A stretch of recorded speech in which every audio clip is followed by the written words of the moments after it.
ত্রিপুরায় জন্মে ভক্ত সঙ্গ করতে পারিনি,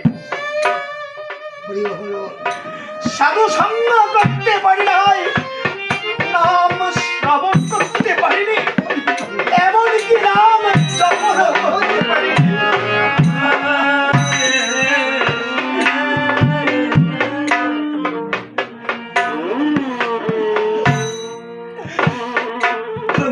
মানব জীবনের বেলাটা চলে যাচ্ছে,